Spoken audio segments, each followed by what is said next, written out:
As many of y'all know, the British Empire has been in a steady decline since their prime in the early 20th century.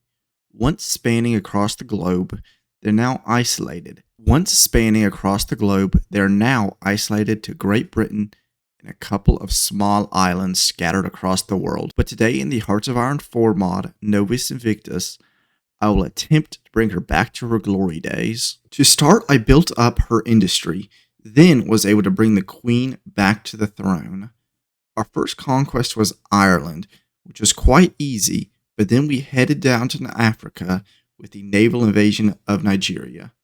Now, this took me a couple of attempts, but we were eventually successful in regaining the colony back and all of its resources. Using Nigeria, we were able to easily gain Ghana before heading down to the Cape. The Cape invasion was done in two parts: the initial capture of Cape Town and the later invasion of Durban. The capture of Cape Town went quite well, but expanding the landing zone went less well, with many close calls.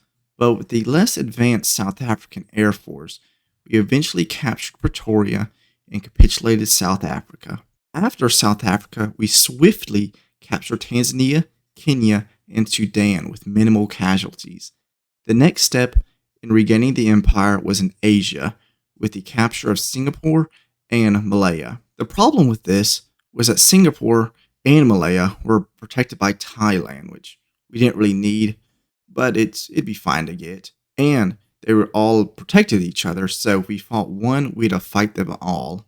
Besides this, we were able to get a landing in Georgetown and push south towards Singapore. After taking Singapore, we turned back up north to take out Thailand, which proved to be a tougher nut to crack, with one failed naval invasion killing 3 divisions. But after a change of plans, they also fell. Now that we had a foothold in the east, it was time to do some cleanup work with some of the countries who weren't guaranteed by anyone. That included Yemen, Botswana, Zambia, Malawi, Uganda, Oman, and Pakistan. Now, this is where things start falling apart.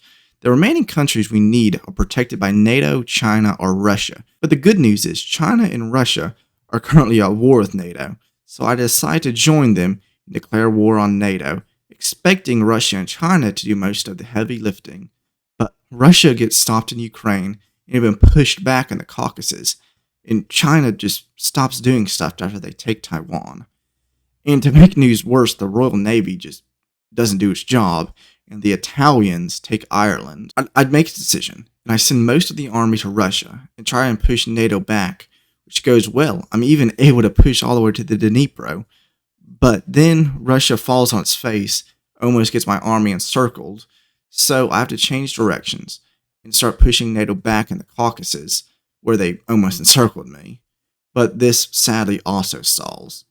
So with the stalemate, I look back east and notice that the Scottish Highlands have all been taken, and upon seeing that, I send my entire army back to Great Britain, but I know time is ticking.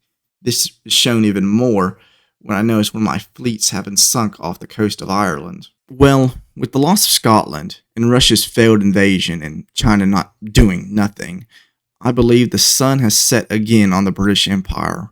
We had a good run capturing most of Africa and Singapore, but I hope you all enjoyed this video, and I'll see y'all next time.